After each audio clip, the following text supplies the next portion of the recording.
Donc, lorsqu'on se lance en entrepreneuriat et qu'on ne voit que le bon côté de l'entrepreneuriat, il est fort probable qu'on arrête tout au premier échec.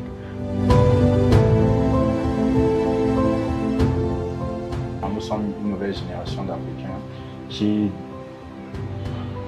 doit véritablement penser au changement et croissance socio-économique du continent africain.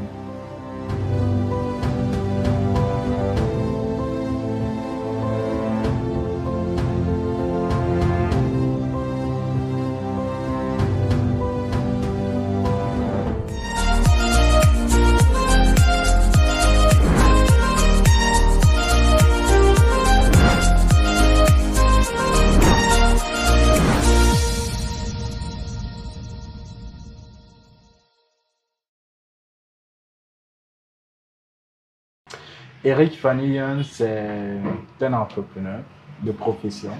Ouais, il faut le préciser, je suis un entrepreneur de profession.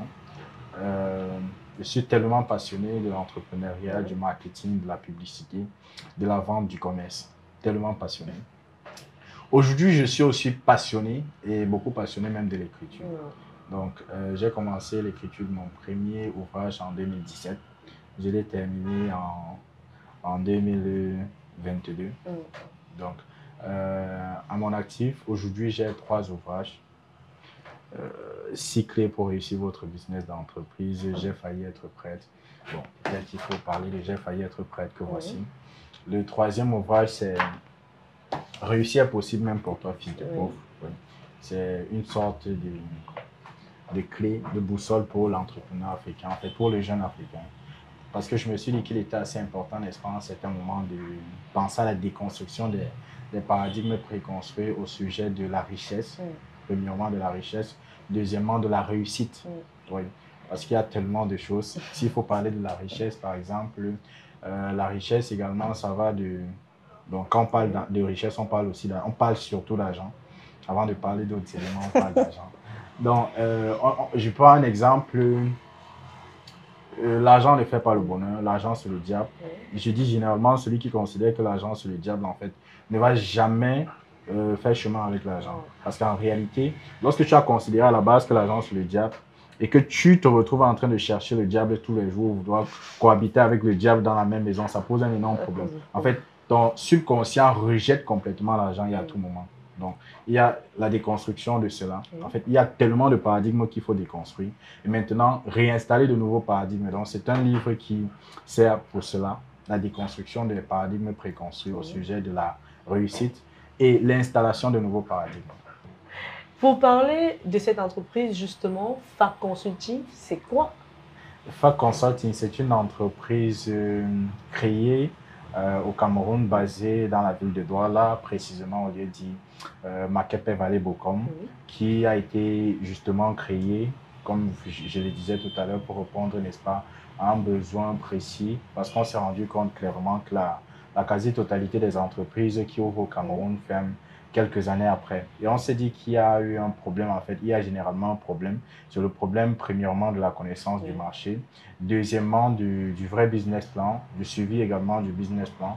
Troisièmement, de la compétence, en fait, des porteurs de projets et créateurs d'entreprises, disons des managers de manière globale et des promoteurs d'entreprises également.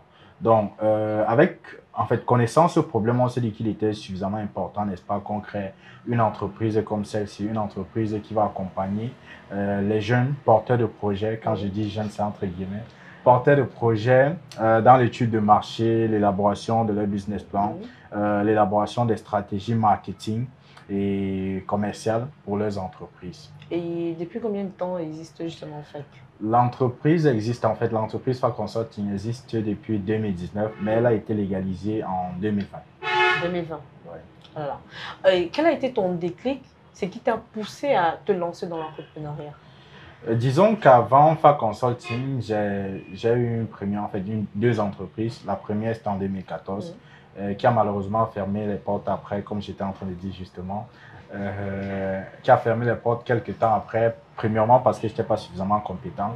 Et deuxièmement, parce que je n'étais pas assez disponible. À l'époque, j'étais étudiant à l'université de Tchang et l'entreprise a été ouverte à Douala et basée à Douala. Donc, il était question, n'est-ce pas, d'associer les deux activités, l'une principale, l'autre secondaire. Et je n'avais pas suffisamment de compétences et de temps pour ça. La personne donc, que j'ai pris pour gérer l'activité n'était pas loin de moi. Parce que lorsqu'on est pauvre, en fait, il est probable qu'on ne cherche que le pauvre pour pouvoir gérer son activité. Donc, c'est une manière de dire que lorsqu'on est incompétent, très souvent, on a recours aux personnes incompétentes pour pouvoir gérer les activités. Surtout qu'on n'est pas assez expérimenté. Donc, j'ai pris celui-là, mais malheureusement, nous n'étions pas très loin. Donc, on a fermé les portes de cette entreprise quelques mois après. Et 2 ans après, donc en 2016, j'ai lancé Pet Communication. Donc, chemin faisant, je me suis rendu compte que nous traversions tellement de difficultés, nous les entrepreneurs, en fait. J'avais des difficultés que je parvenais à résoudre et d'autres non. Et je me suis dit qu'il était important, n'est-ce pas, de lancer une plateforme qui permettrait aux uns et aux autres, n'est-ce pas, de s'exprimer pour véritablement déceler des problèmes et les résoudre. C'est comme ça, on lance le forum du jeune entrepreneur engagé. Et à partir du forum du jeune entrepreneur engagé, on discute des problèmes ou, disons, des difficultés que rencontre l'entrepreneur. Je me rends clairement compte qu'il y avait un besoin et qu'il fallait combler le besoin. Et toi, en tant qu'entrepreneur, pour tous ceux qui nous regardent, tu as échoué 2 fois, mais tu as réussi à te relever et à construire une nouvelle entreprise. Est-ce que quelle est la morale de l'histoire? En fait, j'ai vraiment échoué une fois. Je ne considère quand même pas comme un échec parce que ça m'a vraiment enseigné. J'ai compris en fait, qu'il n'était pas encore temps pour moi de lancer l'entreprise ou alors je devais mener 1001 activités pour pouvoir m'en sortir. Donc, je parle de la première entreprise parce que la deuxième existe toujours. Elle est basée à... WePef Communication existe jusqu'à aujourd'hui. Elle est basée à Bepanda.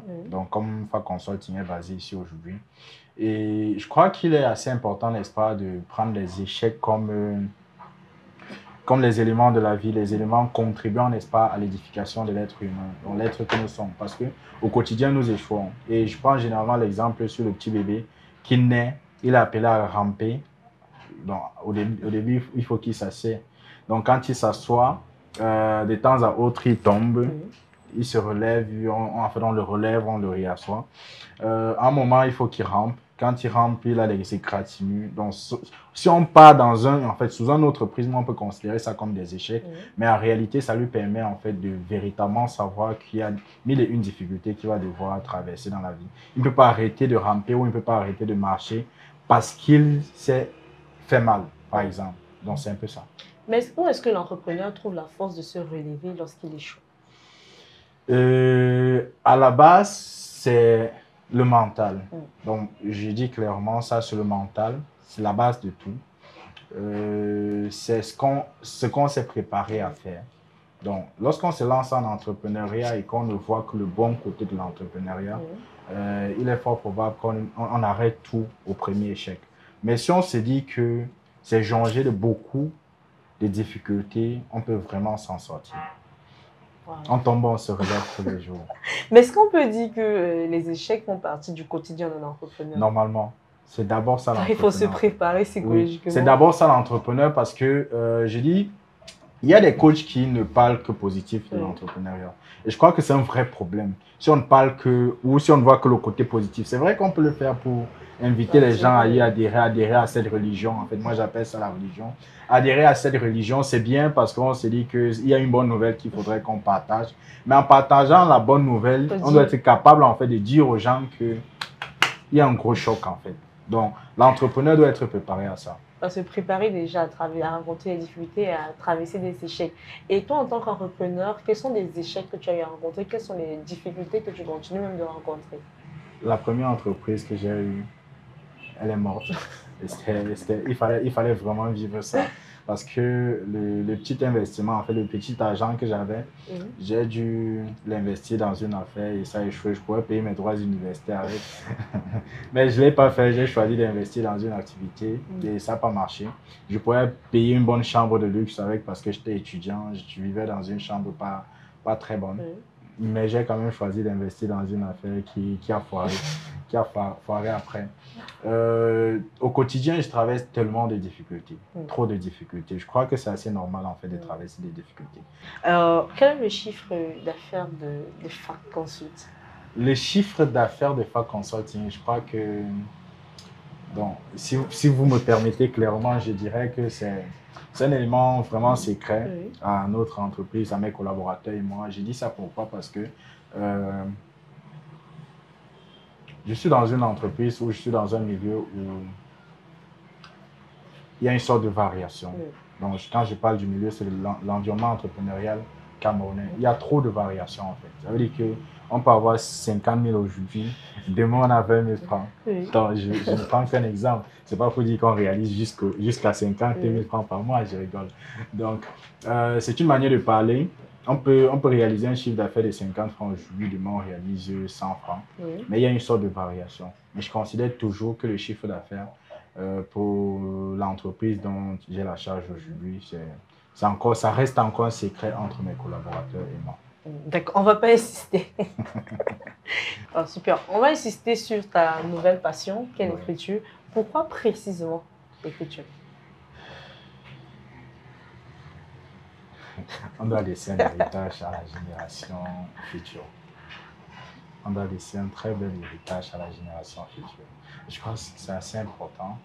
Et chaque entrepreneur, en fait, chaque être humain devrait écrire. Devrait écrire pourquoi? Parce que même si c'est seulement notre histoire, donc quand je dis seulement, c'est une manière de parler, même si ce n'est que notre histoire, on doit l'écrire pour permettre aux générations futures de comprendre comment est-ce que nous avons existé, en fait, comment est-ce que nous avons vécu sur Terre, qu'est-ce que nous avons fait de positif, de négatif, quels ont été nos points forts et nos points faibles pour pouvoir s'appuyer dessus et vivre. Maintenant, un livre comme celui-ci, c'est parce que je me suis dit que mon expérience personnelle n'était pas seulement, en fait, n'était pas assez pour permettre à un entrepreneur, en fait, un jeune Africain de décoller et réussir directement. Donc, il fallait partir de mes connaissances également, de mes expériences personnelles, des expériences des autres pour pouvoir construire un document qui permettra aux jeunes Africains de naître dans l'entrepreneuriat, naître dans les affaires réussies. C'est super, mais est-ce qu'on se lève maintenant pour nous, ceux qui te regardent et peut-être qu'ils veulent, pourquoi pas, écrire aussi leur histoire? Mais est-ce qu'il faut se lever un matin et dire, ah, je vais écrire, je commence à écrire, sans toutefois connaître comment est-ce que ça se passe, sans toutefois avoir peut-être, pourquoi pas, une formation? Oui, je dis il y a toujours une sorte de préparation. À la base, il y a une préparation, donc on doit penser à se former à l'écriture. C'est normal, c'est évident. Si on ne sait pas écrire, donc de manière basique, si on ne peut pas s'asseoir, on écrit normalement, on écrit un texte cohérent.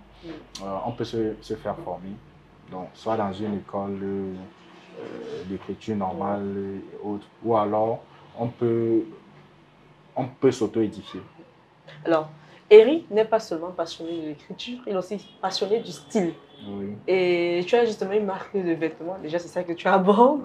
Alors, qu'est-ce qui était justement ce déclic qui t'a poussé à lancer cette marque-là? C'est quoi la plus-value de ta marque de vêtements? Je suis un amoureux de la culture africaine. À la base, la culture africaine, j'adore la culture africaine parce que je crois qu'elle est assez riche et qu'on devrait la partager à tout le monde. Elle devrait être comme la bonne nouvelle qu'on partage à travers le monde. Donc, je suis en fait issu de plusieurs chefferies. Et donc, chez nous, la culture est assez importante. Je suis peuple de Grassfield, notamment dans le nord-ouest. Ouais. Donc, je suis du nord-ouest et issu de plusieurs chefferies. La culture chez nous, c'est une chose vraiment importante à prendre au sérieux. Et j'adore la culture. J'adore la mode directement. J'adore la danse. Et les chants traditionnels et autres, j'adore. On espère te voir danser. Ouais. Quand je suis au village, généralement, je danse les gens. Je danse le manjon. Et comment Eric définit-il l'entrepreneuriat? L'entrepreneuriat, c'est... En fait, à la base, c'est la meilleure chose qui m'est arrivée dans la vie. Parce que ça m'a permis d'apprendre beaucoup de choses, tellement de choses même. Donc, s'il faut reprendre, je reprends. Mais s'il faut définir de manière globale, c'est de créer. Ouais. Créer quelque chose de nouveau, Oui, de spécial, créer. de créer uniquement. Oui, c'est vrai qu'on dit qu'on ne crée pas la roue lorsqu'on veut lancer une activité, mais à la base, l'entrepreneuriat, pour moi, c'est créer. On va conclure, mais on va conclure avec un mot, un conseil pour tous ces jeunes-là qui nous regardent. On doit vraiment impacter le monde, oui. On doit penser impacter le monde. Je dis, nous sommes, je parle beaucoup plus aux Africains généralement, nous sommes une nouvelle génération d'Africains qui doit véritablement penser au changement et croissance socio-économique du continent africain pour entrer dans l'aspect décisionnel mondial. Super. Et on va conclure, mais c'est vrai qu'on avait déjà fini, mais je suis un peu intriguée par le titre de ton ouvrage, J'ai failli être prêtre. C'est quoi l'histoire?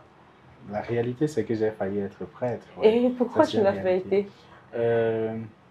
C'est important en fait à un certain moment de se dire la vérité. J'ai compris à un certain moment encore que ce que je voulais pratiquer n'était pas véritablement ma vocation.